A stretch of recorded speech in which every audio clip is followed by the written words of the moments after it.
Hello guys, welcome back to my channel. So guys, hari abantu mujye mushaka kunca intege. Ya mushaka kunca intege n'umubwira ibintu byinshi wagira ngo beke ibyo bintu muba muca n'intege ntabwo njye mbyumva. Guys, today's video ngiye kubabwira ibintu bitanu abakobwa mukunda gukora imbere y'abasore bibacisha amazi ariko ntabwo mujya mubimenya.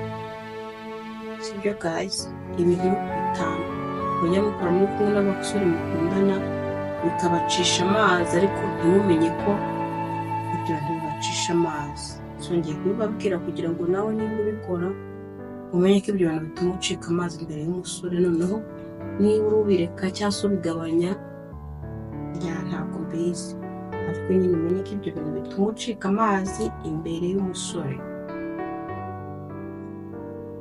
Ikintu cya mbere,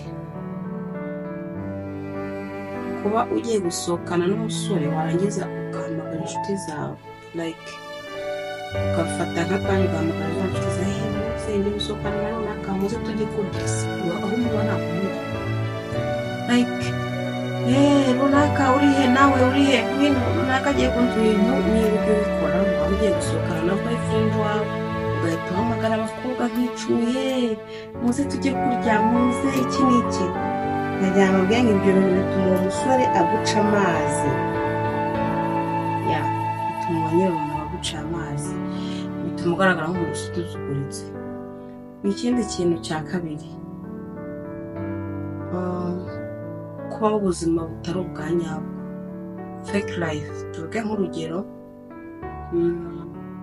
urabona ko mba hano iwanjye wenda hari izi ntebe, nkaba wenda se mfite umuntu duturanye ufite intebe nziza, igihe cyose najya gufata amavideo akaba ariho njya, igihe cyose nyine fake life murayumva, ni ukubaho ubuzima ukagaragaza ubuzima butari ubwa nyabwo, atari bwo ubayeho bya nyabwo. Umuntu amenye n'abantu babona ko uciriritse, mbese muri make n'umunsi wamwisije. That's why guys, icyo kintu cya kabiri cy'ubukire cyane, kuko fake life like abakobwa bajya bagira icyo bakora, ugasanga nk'uko ndaza wenda se meze ndaza nkaza imbere yanyu nyuma ndetse mba nambaye ikibuno cyangwa se nkaza like that. Fake life murayumva nyine, tu faking ibintu atari bwo buzima bwa nyakubayeho. Guys, bituma ucika amazi imbere y'abasore cyangwa se umuntu mukundana, yabimenye uca amazi. Ni byiza rero ko twajya tuba mu buzima tubayeho tukagaragaza ubuzima tubayeho, apana kwiga fake life. Ikintu cya gatatu gituma ugaragara ko uri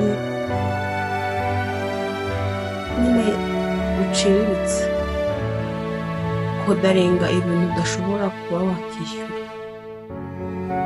order what you can afford.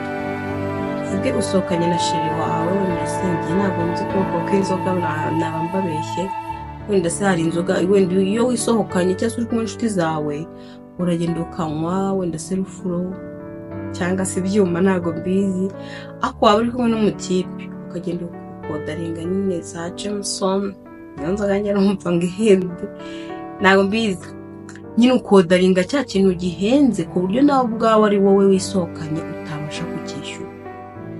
Guys, bino bintu kugaragaza nk'umuntu cheap, tubireke pe. Usohokanye na boyfriend wawe then uragiye nyine wodarinze ibintu biri too high, nawe ubwawe ku giti cyawe utabasha kwiyishyurira. Uri mu biki girls? So no good. Nyine nimba ubwawe wakisohokana ukaba ubizi neza utakigurira inkoko, usohokanye n'umuntu ukaba ugiye ukajya kodaringa inkoko kandi nawe ubwawe uzi ko utakisohokana ngo uyigurire, so no good. Iyo mico ntabwo ari myiza, mwa bakobwa mwe mwababyeyi, si n'abakobwa gusa, abantu bose. Kuki ushaka gusohokana n'umuntu kodaringa ibintu nawe ubwawe utakigurira? leta ko wakodaringa ibintu wakigurira ku buryo habayemo n'ikibazo akagutenguha ako kanya wabyishyurira. So guys, ikintu ni cya gatatu ntabwo ari cyo. Ikintu cya kane rero gituma ugaragara ko uciriritse kandi nyamara uri n'umukobwa w'inkumi, ndi kuvuga mu bintu by'urukundo n'ahandi nzabibabwira. Guhora uvuga ibibazo byawe biri ku maci, tuvuge uyu munsi urambwiye wenda se narwaye, urambwiye nabuze ibi n'ibi. Girls, what is this? Ubwira nisiko ni iki cyawe ku buryo urumubwira ibibazo bye? Ese we ntabyo wakikemurira? Ese before ko mukundana ninde wagukemuriraga ibibazo? Girls, dukwiye kuba seriye tugakura amaboko mu mufuka, apana kugira ngo ujye wirirwa. Ni nawe ugasanga umusore arakubabaza ariko ntujye umureka. Why? Kubera yuko agukemura ibibazo byawe, akwishyurira inzu, akwishyurira imisatsi, akantu kose ugize akabazo tubimubwira. Simbabuje ko wabwira boyfriend wawe nyine ikibazo ufite, ariko ntabwo tugira ubwakira. Ugerageza byibuze rimwe na rimwe nawe ugira ibyo wikemurira. Kova nyine overtelling him your problem, agufata nk'umuntu uciriritse. Njye avuga ati uyu mukobwa ntari na seriye mu buzima, kandi se wumva seriye n'umukobwa. That's why girls, icyo kintu cya kane mugomba kucyitaho. Ujye umubwira ibibazo ariko ugerageze ntubigire byose kandi ntubigire akamenyero. Ibyo bintu bituma boyfriend wawe agufata nk'umuntu uciriritse, kandi uri umuntu uri smart, uri serious, uri mwiza, uteye neza, wambara neza, ariko uvuga ibibazo byawe biri too much. Ako kantu rero nako mugakemure. Ibyo bintu bituma ugaragara nk'umuntu uciriritse kandi wenda se udaciriritse, ariko ujye umubwira. Icya nyuma aricyo cya gatatu, kwaka umusore transport. Tuvuge wenda se mwari mwasohokanye mwajya ahantu, mufite ibintu mwagiyemo, cyangwa se yaguhamagaye, wajya kugenda ukamubwira ngo amafaranga y'itike. What is that? Ese moto yishyurwa ngahe kurya bw'umusore ngo amafaranga yamuha? Nubwo yaba atari moto, nuko waba wagiye mu ntara. Girls, niyubahishe. Nubwo waba wagiye mu ntara, ni gute wituruka ukabwira umusore ngo matike? Wenda se n'abajya bikorwa asanga wenda ahantu muri ni sensa kuri moto, ako mpa amafaranga ya moto. Sundi muyakute ko ngiye nubwo ntanabisho. Ntabwo ari ukwitaka, ariko ngiye ntabwo na